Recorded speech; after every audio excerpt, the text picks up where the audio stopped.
నమస్తే. నేను మొన్న ఒక వీడియో చేసిన, అందులో మాట అనడం జరిగింది. కాంగ్రెస్ ప్రభుత్వం కేవలం సామాన్యులను దోచుకోవడానికే అధికారంలోకి వచ్చింది అని.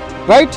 అదే మాటను నిజం చేస్తూ రీసెంట్గా రేవంత్ రెడ్డి గారు మాట్లాడిన మాటలు దానికి రుజువులుగా నిలబడుతుంది. మీకు అందరికీ తెలిసిన విషయమే.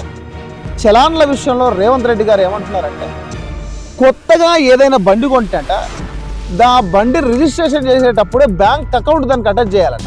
అటాచ్ చేసిన తర్వాత వాళ్ళు ఏదన్నా హెల్మెట్ పెట్టకపోయినా లేకపోతే రాంగ్ రూట్ వచ్చినా కానీ వాళ్ళకి వెంటనే ఆ చలాన్ అనేది అకౌంట్ నుండి కట్ కావాలి.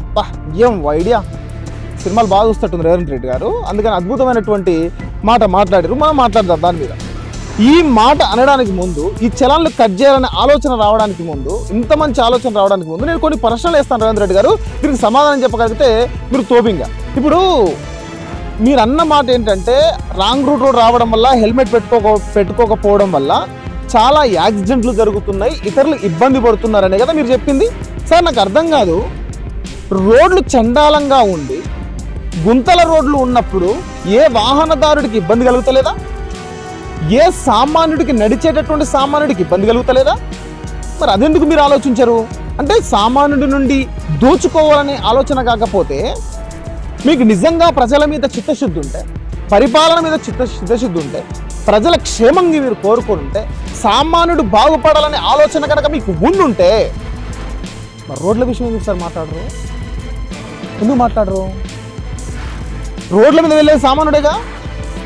ఒక బైకు, ఒక కారు, ఒక సామాన్యుడు వెళ్తుండే అన్ని గుంతలలో వెళ్తే ఆ బైక్ ఖరాబ్ కాదా? మరి ఇది ఎందుకు ఆలోచించరు? ఎందుకంటే మనకు దోసుకోవడం ఇంపార్టెంట్ అనమాట. రేవంత్ రెడ్డి గారు మీకు బుర్ర ఉండి మాట్లాడుతుర్రా, తెలివి ఉండి మాట్లాడుతుర్రా, ఎందుకు మాట్లాడుతురు, ఎలా మాట్లాడుతురు, నోటికి ఏది వస్తే అది. సార్, కొంచెం ఆలోచించండి. మీ కింద అధికారులు ఉంటారు, వాళ్ళని అడగండి. ఐఏఎస్లు, ఐపీఎస్లు ఉంటారు కదా, వాళ్ళకి జీతాలు ఇస్తున్నాం కదా, మరి వాళ్ళని కొంచెం సలహా తీసుకోండి సార్. అంతేగా నోటుకు వచ్చినట్టు మాట్లాడడం ఏంది? అరే, మీరే కదా ప్రతిపక్షంలో ఉన్నప్పుడు తాగితే కొంచెం తాగంగానే నోట్లు అది వెళుతురు పెట్టేసి 5,000, 6,000 చలాన్లు కట్టించుకుంటారు అనేది మీరే కదా. అంటే ఆ రేవంత్ రెడ్డి వేరా? అప్పుడు రాము, ఇప్పుడు రెమోనా? అపరిచితుడా సార్ మీరు? అంటే గడికోసారి అధికారంలో ఉన్నప్పుడు ఒక తిరగా, అధికారం లేకపోతే ఒక తిరగా మాట్లాడడానికి అపరిచితుడా? ఎందుకు ఇలా మాట్లాడుతున్నారు అనేది క్లియర్ కట్ అండి. దోచుకుందాం, ఉండే 5 సంవత్సరాలు దోచుకుందాం. ఇదే ఉంది రేవంత్ రెడ్డి గారి మాటల్లో. ప్రతి మాటలో ఆయన చేసే ప్రతి వాక్యాలే ఉంది, ప్రతి మాట ఇలాగే ఉంది ప్రభుత్వంలో వచ్చిన కానీ కూడా. ఇంతవరకు రైతు బంధు లేదు, దాని గురించి మాట్లాడినా ఈ విషయం మాట్లాడతాను. ఇంకో విషయం కూడా నేను స్పష్టంగా అడగదలుచుకున్నాను. సార్, మీకు తెలుసో తెలియదో, మీరు అంటున్నారు కదా ప్రమాదాలు జరుగుతున్నాయి అని. రోడ్లు బాగా లేకపోవడం వల్ల సంవత్సరంలో దాదాపు 20 నుండి 30,000 మంది రోడ్ల మీద యాక్సిడెంట్లు అవుతున్నాయి సార్. ఈ యాక్సిడెంట్లన్నీ ఏది మీరు అన్నట్టు హెల్మెట్ కట్టుకోకపోవడం వల్లనో లేకపోతే రాంగ్ రూట్ రావడం వల్లనో జరగట్లా, మీరు రోడ్లు సరిగ్గా వేయించకపోవడం వల్ల జరుగుతున్నాయి సార్. మాట్లాడండి సార్ దీని మీద. రోజుకి 20 మంది చనిపోతున్నారని రిపోర్ట్స్ వస్తున్నాయి సార్. మాట్లాడండి సార్ దీని మీద. ఇక్కడ ఏంటంటే విచిత్రం ఏంటంటే, ఇన్ని యాక్సిడెంట్లు రోడ్లు బాగాలేకపోవడం వల్ల జరుగుతుంటే ఎఫ్ఐఆర్లు అయితే తెలుసా, ఆడు స్పీడ్ వచ్చిండు అని, రాంగ్ రూట్లో వచ్చిండు అని చెప్పేసి ఎఫ్ఐఆర్లు మార్చి రాస్తుర్రు. అందుకే లెక్కలు ఇట్లున్నాయి. ఒకసారి ఉప్పల్ రోడ్డు చూడండి. ఉప్పల్లో రోడ్డు ఉంటుంది, కట్కేసుకెళ్ళే రోడ్డు, దరిద్రం. ఆ రోడ్డు ఏమో ఒక 2 సార్లు అటు ఇటు ఒక బైక్ పోయిందంటే కొత్త బైక్ కూడా పాత బైక్ అయిపోతుంది. అంత అద్భుతమైన రోడ్డు. మరి అది దాని గురించి ఎప్పుడుండో అంతే రోడ్డు. మీరు అధికారంలో వచ్చిన కదా దాని మీద ఎందుకు చర్యలు తీసుకోలేదు? ఆ రోడ్డును ఎందుకు బాగా చేయలేదు? మరి చలాన్ల గురించి మాట్లాడేటువంటి మీ నోరు ఆ రోడ్డు గురించి ఎందుకు మాట్లాడతలేదు? ఐఎస్ సదన్ నుండి చెంచల్ కూడా వెళ్ళే రోడ్డు, పోటీ రోడ్డు ఏదైతే ఉందో ఆ రోడ్డు కూడా ఇంతే దరిద్రంగా ఉంటుంది. మరి దాని గురించి ఎందుకు మాట్లాడతలేరు? చలాన్ల గురించి మాట్లాడుతారు కదా సార్, సామాన్యుడి గురించి మాట్లాడుతారు కదా సార్, సామాన్యుడు డబ్బు లాగాలని చూస్తారు కదా సార్. మరి ఇది ఎందుకు మాట్లాడతలేరు మీరు? సమాధానం చెప్పండి. ఇక డ్రంక్ అండ్ డ్రైవ్ల గురించి మాట్లాడాలి.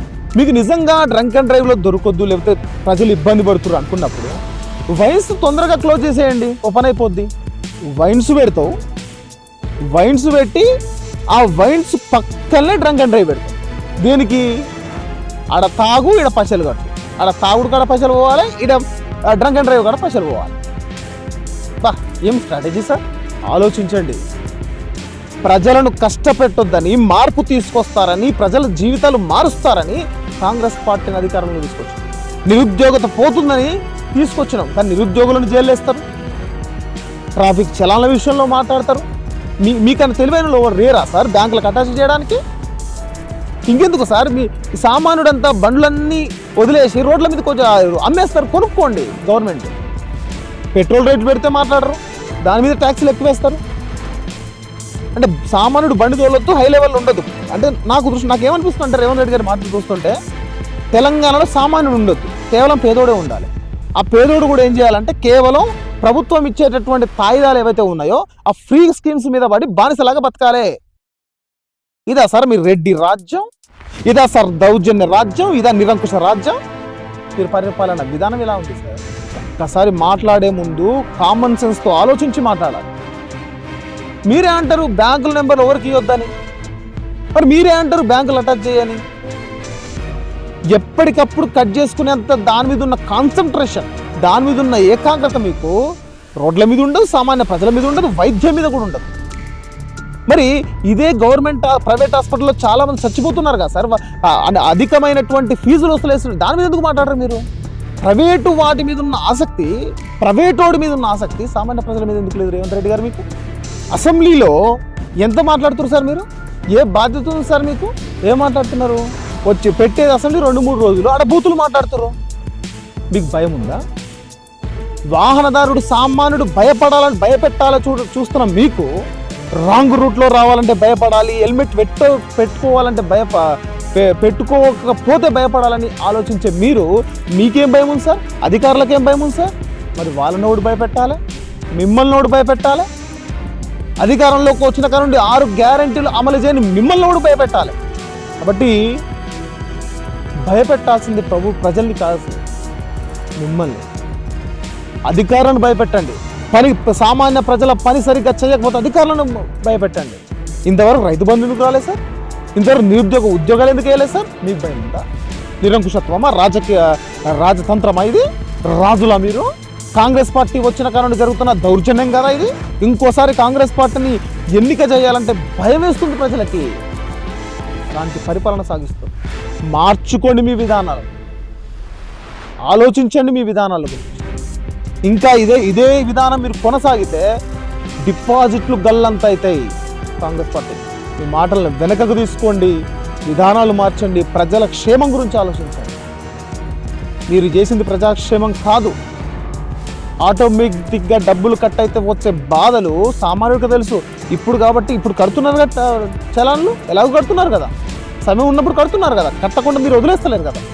మార్చుకోండి మీ విధానాలను ఆలోచించాల్సిన అవసరం ఉంది. ప్రభుత్వాన్ని ప్రశ్నించాల్సిన అవసరం ఉంది కాబట్టి ప్రశ్నిస్తున్నాం సామాన్యుడు. దీని మీద నిర్ణయం వెనక తీసుకోవాలని కోరుకుంటూ ఇది ఈ వీడియో. మరో వీడియోలో మళ్ళీ కలుసుకుందాం. నమస్కారం.